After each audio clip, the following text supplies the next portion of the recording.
Hello friends, आज हम CPC का ऑर्डर 25 की रूल 1 और 2 के बारे में डिस्कस करेंगे।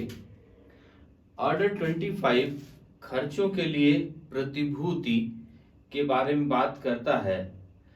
इसमें रूल 1 कहता है when security for cost may be required from plaintiff.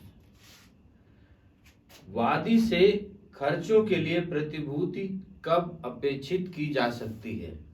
जो वादी है उसे खर्चा देना पड़ेगा, ये कब कोर्ट करेगा और उसकी कंडीशंस क्या होंगी, इनके बारे में रूल 1 कहता है कि अगर न्यायालय स्वयं, कोर्ट स्वयं अगर संज्ञान उसको ऐसा लगता है तो वह स्वयं या प्रतिवादी के द्वारा प्रार्थना पत्र देने के उपरांत उसे उसके कारण को कोर्ट लेखबद्ध करा लेगा और यदि उचित समझता है तो कोर्ट वादी को ये आदेश देगा कि वो प्रतिवादी को खर्चा उसका दे, कास्ट उसकी दे और खर्चा उसका दे।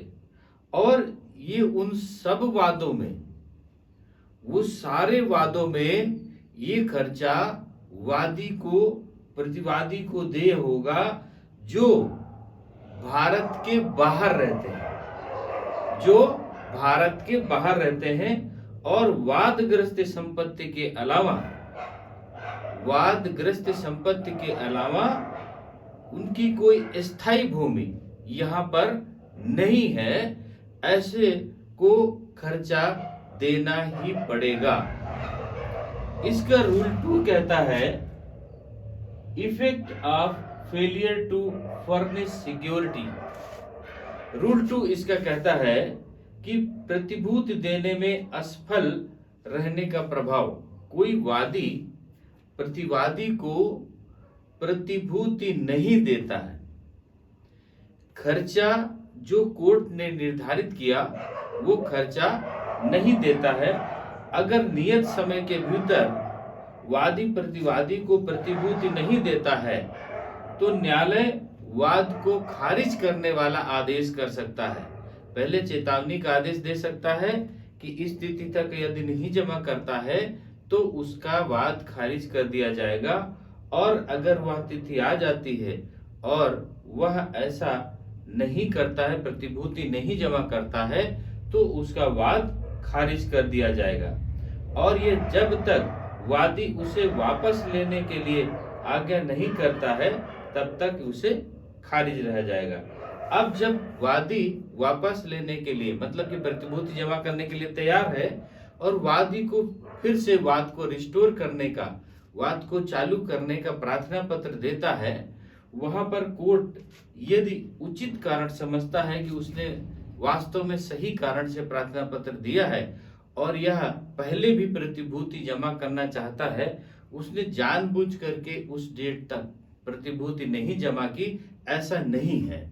अगर कोर्ट के संज्ञान में उसका प्रार्थना पत्र उचित लगता है तो वह उचित खर्चे पर उस प्रार्थना पत्र को अलाउ करके प्रतिभूति जमा करके और जो रिस्टोर कर रहा इसका खर्चा जमा करके उस वाद को रिस्टोर कर सकता है, उस वाद को पुनः चालू कर सकता है।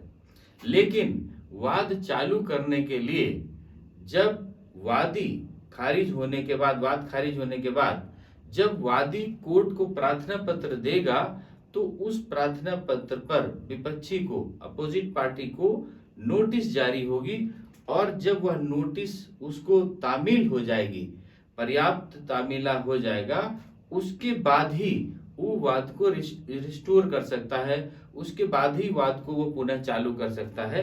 और जब तक प्रतिवादी को यह नोटिस नहीं मिल जाती वो वाद को चालू नहीं करेगा। तो अभी इसमें से रूल ऑर्डर 25 में से रूल 1 और 2 ये बताता है कि कोर्ट को अगर वह ऐसा है तो उसे खर्चा जमा करना पड़ेगा। रूल फर्स्ट में एक बात और कह दी गई कि अगर कोई ऐसा व्यक्ति है जिसको मालूम होता है कि वह अब कोर्ट में आएगा ही नहीं। अगर ऐसा कोई व्यक्ति है तो उसे भारत से बाहर रहा हुआ व्यक्ति माना जाता है और उसके लिए भी उसको खर्चा तत्काल जमा करने का कोर्ट आदेश कर सकता है। तो अभी ऑर्डर 25 में रूल 1 एंड 2 क्लियर हो गए होंगे। अब रूल 26 से नेक्स्ट पार्ट मिलते हैं। ओके, थैंक यू, जय हिंद।